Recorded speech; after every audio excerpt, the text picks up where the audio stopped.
I really enjoyed Jack Frost. I was really looking forward to Jack Frost 2. Having now watched it, I can confirm that it's okay. It's not as good.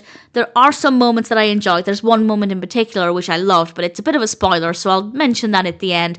It's not a bad film. This was released in 2000. It's directed and written by Michael Cooney, and we have a cast including Christopher Allport, Scott MacDonald, Eileen Seeley, Chip Heller, and various others.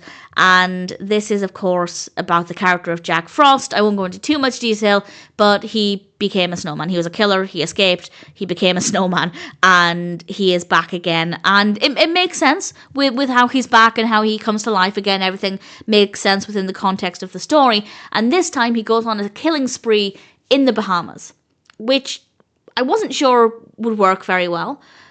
It does, but at the same time, I do like the frosty, wintry vibes of the first film. I think it makes it a much more chilling, icy experience. So this one doesn't really have the same vibes, and that's one of the things I really liked about the first film. So it definitely isn't as good. But if the setting works well for you, then you might really enjoy it. I don't dislike it, just compared with the first film, it's not as strong. But also, they did make an effort to make it quite different. It's not just the same environment, the same scenario.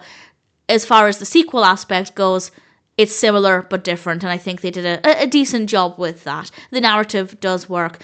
It's not really festive, though, which I wasn't expecting once I kind of learned the basic premise. There are moments, and we do have some nice lights, but I don't think it could be one to get you into the Christmas spirit. It's not overly Christmassy.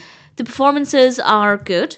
The characters are well written. It's a little funny at times. I will mention a personal highlight in a moment.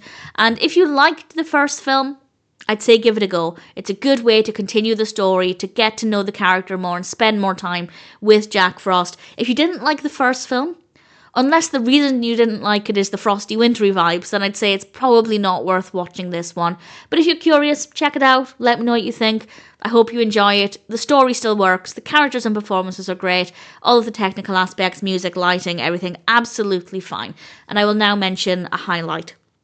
I genuinely found this to be really funny. Thinking back on it, it probably isn't that funny, but in the moment, I really enjoyed it. It's a very brief moment, and it's when the tiny snowman head is in the blender. It is a brief moment. It doesn't sound that funny, but in the moment, I really thoroughly enjoyed it. And as I said, there are moments throughout that are quite funny, not hysterical, but certainly amusing enough. It's a decent film. As a sequel, certainly not too bad. Not as good as the first film, but I'd say Jack Frost 2, also known as Revenge of the Mutant Killer Snowman, I don't think I mentioned that at the beginning, it's certainly a decent enough experience.